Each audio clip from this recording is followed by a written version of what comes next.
Shalom, apa kabar teman-teman kasih dalam nama Tuhan Yesus Kristus. Bertemu kembali dengan saya, Pendeta Muda Dr. Gigi Santi Tambunan. Menyapa teman-teman semua, apa kabar?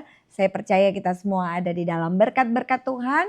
Dan tetaplah bertahan sekalipun mungkin pada saat ini kita sedang mengalami banyak pergumulan. Sepanjang kita masih hidup di dalam rencana dan kehendak Tuhan, sekali-kali Tuhan tidak akan pernah tinggalkan kita. Haleluya. Saat ini kita kembali akan diberkati lewat kebenaran firman Allah di dalam 1 Tesalonika pasal 5 ayat yang ke-27. Demikian bunyi firman Tuhan.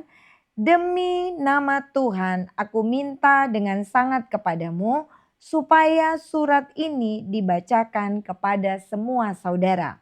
Nah, ini di dalam 1 Tesalonika pasal 5 ayat yang ke-27, Rasul Paulus di sini mengingatkan agar jemaat di Tesalonika menyendengkan telinganya untuk mendengar firman. Mengapa Paulus mengingatkan jemaat yang ada di Tesalonika agar mereka selalu dengar telinganya ini dipergunakan untuk mendengarkan firman? Mengapa? Karena di dalam pemberitaan firman Tuhan, iman daripada jemaat itu, iman jemaat yang ada di Tesalonika itu bertumbuh dan semakin didewasakan rohaninya. Sebab ada tertulis di dalam Roma pasal 10 ayat yang ke-17, iman timbul dari pendengaran dan pendengaran akan firman Kristus. Yang kita dengar harus firman Tuhan. Karena yang kita dengar mempengaruhi tumbuh atau tidaknya iman percaya kita. Jika yang kita dengarkan adalah gosip, jika yang kita dengarkan adalah hal-hal yang negatif, maka tidak akan mungkin timbul iman. Kita juga harus menjaga apa yang kita dengarkan. Kalau yang kita dengarkan adalah firman Kristus, maka iman akan timbul dari pendengaran. Kemudian segala tulisan di dalam 1 Tesalonika 5 ayat yang ke-27 juga dikatakan segala tulisan yang diilhamkan Allah yaitu firman itu bermanfaat untuk mengajar, menyatakan kesalahan, memperbaiki kelakuan dan untuk mendidik orang di dalam kebenaran. Kenapa Paulus menyuruh supaya setiap kali ya dengan sangat dia minta kepada mereka agar surat itu, firman itu dibacakan kepada semua saudara, karena firman itu fungsinya sangat luar biasa. Jadi ketika kita sudah mendengarnya timbul iman. Firman itu juga bermanfaat dikatakan dalam 1 Tesalonika tadi adalah untuk mengajar. Firman itu juga sebagai ajaran ya yang akan menuntun kita untuk dapat melakukan apa yang baik, yang benar dan berkenan kepada Tuhan. Selain untuk mengajar juga untuk menyatakan kesalahan. Sehebat-hebatnya seorang manusia, serohani-rohaninya seorang manusia, tidak mungkin dia tidak memiliki kesalahan. Tidak mungkin dia tidak sampai melakukan kesalahan. Karena kita semua masih mempunyai kemungkinan yang besar untuk salah, untuk gagal, untuk salah dalam mengambil keputusan dan sebagainya. Itu sebabnya dari mana kita tahu kita sudah sampai melakukan kesalahan? Tentu melalui firman. Firman yang akan menegur kita, yang akan menyatakan kesalahan dan untuk memperbaiki kelakuan. Sesudah dinyatakan kesalahannya, maka firman juga akan memperbaiki kelakuan. Kita akan dituntun untuk melakukan apa yang sebenarnya perbuatan-perbuatan baik, perbuatan-perbuatan roh yang kita lakukan di dalam roh, bukan perbuatan daging. Itu juga dituntun melalui firman Tuhan. Kemudian juga firman itu untuk mendidik orang di dalam kebenaran. Dia berupa pengajaran, menyatakan kesalahan, memperbaiki kelakuan, kemudian dididik. Ajaran-ajaran itu sifatnya didikan. Tujuannya untuk apa? Mendidik orang di dalam kebenaran. Itulah dalam 1 Tesalonika 5 ayat yang ke-27. Luar biasanya firman Allah ini. Fungsinya yang luar biasa tentunya dan jangan sampai kita sia-siakan. Dia memiliki kuasa yang sangat dahsyat. Dia sanggup mengubahkan. Firman itu sanggup memulihkan hidup seseorang. Bahkan di dalam Ibrani pasal 4 ayat yang ke-12 dikatakan, sebab firman Allah hidup dan kuat dan lebih tajam daripada pedang bermata dua manapun. Ia menusuk amat dalam sampai memisahkan jiwa dan roh, sendi-sendi dan sumsum. Ia sanggup membedakan pertimbangan dan pikiran hati kita. Itulah sebabnya firman Tuhan harus menjadi prioritas di dalam pelayanan di gereja. Ya, dalam satu pelayanan dimanapun kita berada, bahkan untuk hubungan kita pribadi dengan Tuhan, setiap hari kita harus membaca firman Tuhan. Setiap hari kita harus memiliki saat teduh untuk kita merenungkan firman Allah. Membaca bukan hanya sekedar membaca, hanya sekedar menyelesaikan. Saya harus kejar target, menyelesaikan pembacaan firman Tuhan dari Kejadian sampai Wahyu. Tetapi kita juga harus merenungkan. Mungkin ada bagian-bagian dari firman itu yang kita sama sekali tidak mengerti. Ketika kita membaca kitab-kitab yang isinya hanya sejarah-sejarah, nama-nama dan sebagainya, ya mungkin kita tidak mengerti. Tetapi kita minta tuntunan dan hikmat dari Tuhan. Karena firman itu juga dapat memberikan kepada kita tuntunan, didikan. Ya, pelaku-pelaku di dalam firman Tuhan. Mereka adalah orang-orang yang ada yang melakukan perbuatan baik. Ada juga yang melakukan perbuatan-perbuatan yang menyalah, yang tidak sesuai di hadapan Tuhan. Tentunya hal ini akan memberikan kepada kita pengajaran, bahkan juga akan menuntun kita kepada kebenaran untuk kita memperbaiki kelakuan hidup kita. Ada yang bisa kita tiru, tetapi ada perbuatan-perbuatan yang tidak layak untuk kita tiru. Itulah gunanya kita harus mengerti tentang sejarah dari firman. Kita mengerti bagaimana dengan isi, dengan orang-orang, pelaku-pelaku firman yang sudah dicatat di dalam Alkitab. Jemaat gereja mula-mula juga mengalami pertumbuhan rohani yang luar biasa ketika apa? Bagaimana pertumbuhan jemaat ini, mereka semakin berkembang, mereka semakin banyak. Apa yang mereka lakukan di dalam persekutuan mereka, di dalam koinonia mereka. Mereka berkembang, apa yang mereka kerjakan. Yang mereka lakukan adalah di dalam Kisah Para Rasul pasal 2 ayat yang ke-42 bagian A. Mereka bertekun dalam pengajaran rasul-rasul.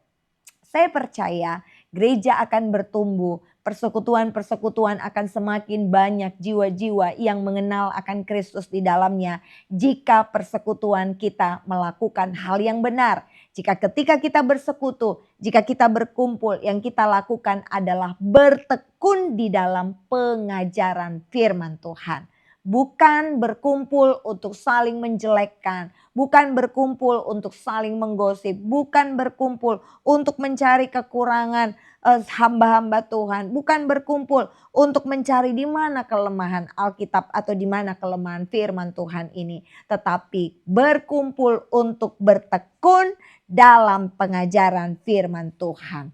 Saling memberkati satu dengan yang lain. Jika ada jemaat yang belum bisa menerima hal ini, maka kita yang sudah lebih dewasa rohani atau yang sudah mengimani tentang firman Kristus ini, kita yang harus memiliki landasan firman yang kuat agar kita jangan terombang-ambing pengajaran-pengajaran yang menyesatkan. Karena firman Tuhan juga berkata bahwa akan banyak pengajaran-pengajaran yang sesat dan menyesatkan. Bagi kita yang belum dengan sungguh-sungguh mengerti, mendengar, merenungkan firman Tuhan, kita pasti akan gampang diombang-ambingkan oleh ajaran-ajaran yang palsu. Kita akan gampang diombang-ambingkan oleh firman yang dibuat oleh manusia. Kita tidak akan mengetahui dengan pasti. Bahkan kita menjadi orang yang akhirnya ragu. Benar tidak pengajaran firman yang selama ini aku dapatkan dibandingkan dengan pengajaran yang baru yang aku terima, yang sepertinya lebih menyenangkan di telinga. Jangan sampai menyalah teman-teman yang kekasih. Itu sebabnya kita tidak boleh kompromi dengan apa yang sudah disampaikan oleh firman. Kalau memang firman Tuhan menginginkan pemurnian iman kita, sekalipun isinya menyakitkan, kalau itu adalah firman Allah, tidak bisa kompromi di dalamnya. Karena Tuhan yang sudah berfirman, di sana di zaman para rasul yang menjadi daya tarik utama orang untuk percaya kepada Kristus adalah karena mereka memiliki kemurnian hati. Kemurnian hati terhadap apa? terhadap berita kebenaran. Mereka tahu bahwa firman itu adalah berita kebenaran. Bukan karena hal-hal yang lainnya. Mereka benar-benar murni hatinya. Mereka benar-benar tulus untuk belajar firman Tuhan. Mereka bukan orang-orang yang mencari-cari di mana kelemahan dari firman ini. Mereka bukan menyesuaikan firman yang sudah mereka dengarkan dengan keadaan atau masa yang ada sekarang. Mungkin kita merasa bahwa firman yang sudah kita dengar ini tidak relevan. Apalagi ini adalah firman perjanjian lama. Sepertinya untuk di masa-masa yang sekarang ini tidak sesuai lagi. Dengan tujuan apa? Untuk menyenangkan kelompok tertentu, ya. Untuk membuat agar kelompok tertentu ini setuju dengan apa yang kita pikirkan. Tetapi ternyata itu tidak sesuai dengan firman Tuhan. Jangan sampai sebagai seorang pemimpin rohani, sebagai seorang hamba Allah, sebagai seorang gembala, hanya karena kita ingin jemaat banyak, tidak ingin menyakiti hati jemaat, jemaat datang berbondong-bondong, kita hanya menyampaikan firman yang menyukakan hati mereka saja. Hanya menyampaikan firman berupa berkat, takut mereka tersinggung. Sehingga tidak ada pengajaran yang benar lagi, tidak ada didikan yang benar lagi. Ingat, segala sesuatu yang kita sampaikan harus dipertanggungjawabkan di hadapan Tuhan. Sekalipun itu menyakitkan, sekalipun itu mungkin akan membuat orang-orang meninggalkan kita. Selama itu adalah firman Allah, kita tidak bisa kompromi di dalamnya. Banyak yang dipanggil, sedikit yang dipilih. Tetapi kita berdoa agar semua orang diberikan ketulusan hati. Seperti jemaat yang ada di gereja mula-mula. Mereka memiliki ketulusan untuk mendengar firman kebenaran. Dan di dalam 1 Timotius pasal 4 ayat yang ke-13. Sementara itu sampai aku datang, bertekunlah di dalam membaca kitab-kitab suci, dalam membangun dan dalam mengajar. Haleluya. Inilah yang harus tetap kita lakukan. Selama kita masih diberikan kesempatan, masih diberikan kemampuan untuk bisa membaca, untuk bisa merenungkan. Maka sampai nanti kita sudah tidak dapat melakukan apa-apa lagi. Kita harus membaca, kita harus bertekun di dalam membaca kitab-kitab suci, di dalam membangun dan mengajar. Ketika kita sudah menerima pengajaran firman itu, tugas kita jangan cuma diri kita sendiri yang dibangun saja, tapi tugas kita juga untuk mengajar orang lain. Ingat, ketika seseorang hanya menerima saja, itu tidak baik buat kesehatannya. Jika seseorang hanya makan saja tapi tidak beraktivitas sehingga dia menjadi obesitas, maka penyakit pun akan berdatangan. Tetapi ketika kita sudah menerima firman, maka kita juga harus membangun orang lain lewat firman yang sudah menjadi rema bagi hidup kita. Bahkan juga kita harus mengajar lewat firman yang sudah kita terima kepada orang lain yang mungkin belum pernah mendengar firman itu sama sekali. Bertekunlah dalam membaca kitab suci, bertekunlah dalam mendengar firman Allah, membangun dan mengajar orang lain. Jika kita tidak mendasari hidup kita dengan firman Tuhan, maka kita tidak akan mengalami yang namanya pertumbuhan rohani. Ya, jadi seorang anak ya, mulai dari dia bayi, ketika dia baru dilahirkan, dia tidak bisa apa-apa, dia cuma bisa menangis ya. Dia kalau rasa tidak nyaman dia akan menangis, dia tidak nyaman lagi, pengen minum, lapar, sakit. Dia cuma bisa menangis. Tetapi seiring dengan waktu dia akan mengalami peningkatan. Dia memiliki kepintaran ya. Mungkin bisa tengkurap, bisa duduk, bisa berdiri, bisa berjalan, bisa berlari seiring dengan usianya. Karena apa? Karena dia mengalami pertumbuhan yang benar. Dan tentu saja ketika dia sudah mulai berjalan, orang tua siapapun dia, jika menginginkan anaknya pintar berjalan, dia akan izinkan dan biarkan anaknya itu pernah jatuh.